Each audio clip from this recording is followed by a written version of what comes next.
Hello guys! Bigyan natin ng komento yung mga sinasabi ng magandang babae na to.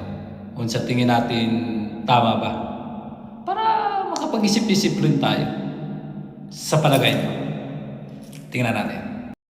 Pupunta ka sa September 21 dahil may sinusuportahan kang pamilya, mali ang rason mo sa pagpunta sa rally sa September 21. Kung ang gusto mong gawin sa September 21 ay ipursige na si speaker talaga ang may kasalanan ng lahat ng problema sa Pilipinas, mali ka na dyan. Kung ang rason mo sa pagpunta sa September 21 ay gusto mong ipalit si Sara Duterte bilang presidente, mali talaga. Banana. Ang kondisyon mo sa utak. Kung gusto mo at rason mo sa pagpunta sa September 21 ay para pababain si PBBM, mali yan be. Kung ang pakay mo sa pagpunta sa September 21 ay para sunugin ang Malacanang at makikiinggit sa nangyayari sa Nepal at sa iba pang parte ng mundo, mali. Tama. May point si ma'am. Di ba? Tapusin natin yung video. Ang sayo be. Bakit ko sinasabi yan? Dahil ang kalaban ay ang korupsyon na kailangang magbago dito sa Pilipinas. Ang korupsyon na dapat hindi tayo nagmamalinis kasi alam naman natin na hindi lang ngayon ito kundi talagang dati-rati pa. Kahit nga siguro ikaw nung grade school, may ghost project ka din eh. Na dapat 100 lang yung babayaran, sinabi mong 200 sa nanay mo para kinupit mo na yung 100. O, di ba? Because ingrained na talaga sa kultura ng Pilipinas ang korupsyon. At wala kasing tumindig at nagsabi na talagang hindi na dapat ito gagawin. Ang kaibahan kasi sa ibang mga tao, pag ang inyong rason sa pagpunta sa rally sa September 21 ay para manggulo, please lang stay at home. Ikakamatay mo pa yan. Dahil sa totoo lang, ang pagpunta sa September 21 ay at pagtawag, pag-call out, ang pagpapakita na hindi na tayo natutuwa sa korupsyon ay para sa mga sarili natin, hindi para sa mga politiko na makikinabang dito. Ang kahirapan kasi dyan, galit na galit kayo kasi may mga rason kayo na hindi naman nakakatuwa tulad ng pagsuporta ng politiko na hindi naman dapat ang naging focus sa rally na yan. Galit kayo dahil sinabi ko na hindi dapat kayo nagsusuporta ng politiko para sa September 21. Bakit? Kasi dapat loyal tayo sa Pilipinas, be. Loyal tayo sa bansa natin na marami sanang pera pero ang dami-daming magnanakaw. At as ang malala pa dyan, hindi lang yung magnanakaw, yung mga nagmamalinis.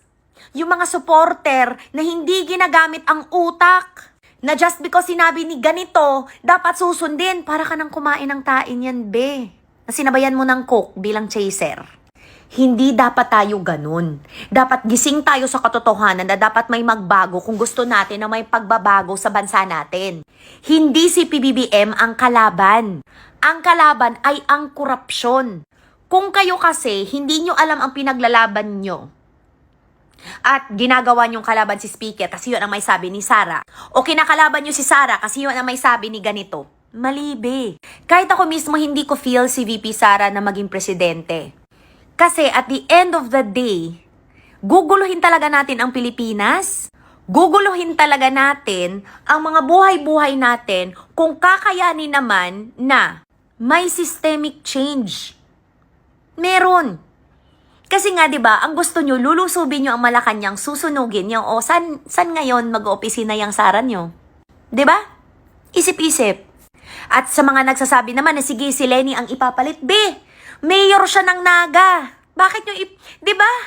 Bakit niya iiwan ang Naga para maging presidente? Pwede namang idaan sa tamang eleksyon sa 2028. Ang kahirapan kasi sa inyo na hindi kayo nag-iisip ng maayos kasi hindi nyo kinikwenta na kapakanan dapat ng lahat ng Pilipino ang iniisip natin. Hindi yung mga sarili natin. Kasi di ba galit na galit kayo pag tinatawag kayong kulto? Kasi ako hindi ako naniniwala talaga na may kulto. Kasi ako naman, di naman ako nalinlang ni PRRD. Mahal ko pa rin naman siya hanggang ngayon. Pero hindi ako mapipilit na suportahan yung mga anak niya kasi ayoko na. Choice ko yun. Wala akong sinabing masama against sa kanila. Prangka lang ako na hanggang kay PRRD lang ang suporta ko. Pero, hindi ko rin talaga i-risk ang buhay ko, pupunta-punta ako sa September 21 para sabihing bring him home. Katangahan, kahunghangan, kabubuhan yan.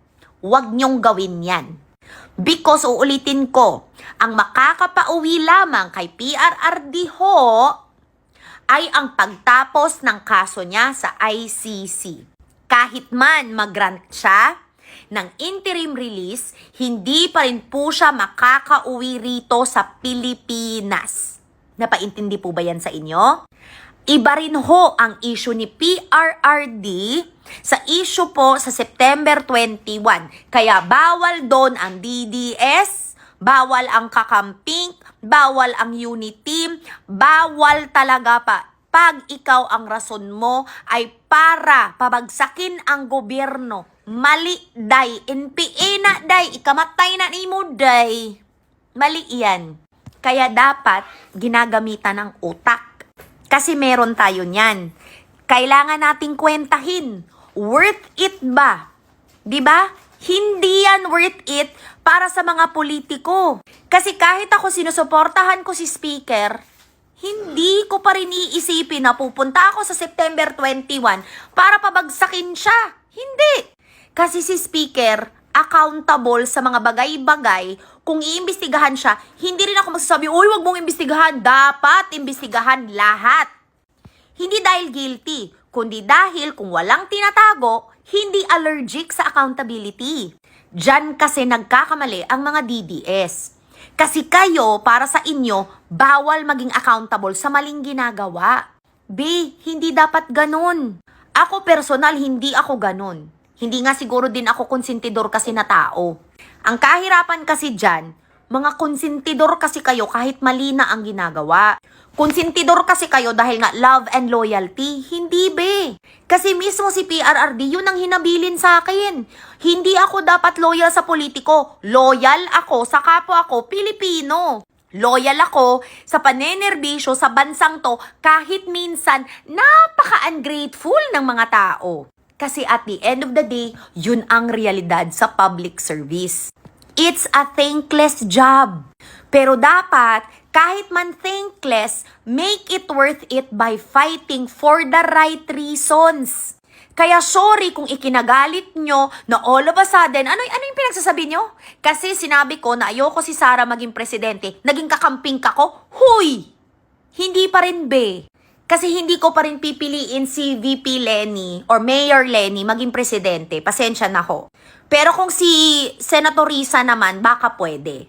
Kasi si Senator Risa naman at saka ako, wala namang kaming kinaibahan sa pinaglalaban except for the NPA side of things. Yun lang ang hindi ko talaga matanggap. Yun lang talaga na parte na hindi niya dinenounce ang mga bagay-bagay, ang mga atrocities ng mga NPA na ito. Pero other than that, if the choice goes between Lenny and Risa, pasensya na ho kayo, Risa po ang pipiliin ko. Pero yung Sara Amy na tandem, pass. Pinagpipilit nyo, di ba, na si Speaker ang tatakbong presidente? Sorry na po, pinagpipilit lang po yan kasi yun po ang gusto na papaniwalaan nyo kasi yun ang naratibo ni Sara simula pa lang, di ba? Na ipinapalabas niya na talagang sinisiraan siya kasi yun talaga ang gusto ni Speaker kasi dapat ipapalabas talaga na super mega ka-duper evil si Speaker. Sorry guys, hindi nyo talaga mapipilit yan. Oo, marami kayong mapapaniwala sa ganyan. Pero at the end of the day, the truth will come out. Because somebody who is not allergic to accountability like the Speaker, na Diyos ko yun pa nagsabi, o di go ahead! Investigate! Go ahead!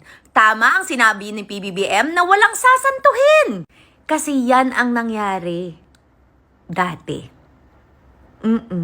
Maraming kaibigan, maraming mga kakilala, maraming nakalusot.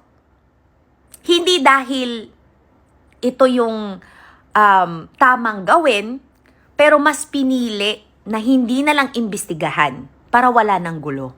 Kaya kung ako sa inyo, be honest with yourself. Kasi that's what I did in 2022, kaya I decided to stop my support aside from PRRD only. Because even him going to the ICC is him being accountable because he's always been sure about being accountable. And he's always been the type of leader na uunahin niya yung accountability. Sana kayo din. Nagkakaintindihan tayo, guys? Ingat! Tingin ko, tama naman siya eh. Sa palagay niyo, para sa akin, nasa tao talaga yan. Sa paniniwala ng tao yan. Yung iba, alam mo, karamihan sa atin, sa mga Pilipino, matatalino naman eh. Pero, hindi ko alam kung paano nila gamitin yung mga talino nila. O mga kadidi dyan, please like and subscribe naman para lumaki ang ating channel. Salamat! Bye-bye!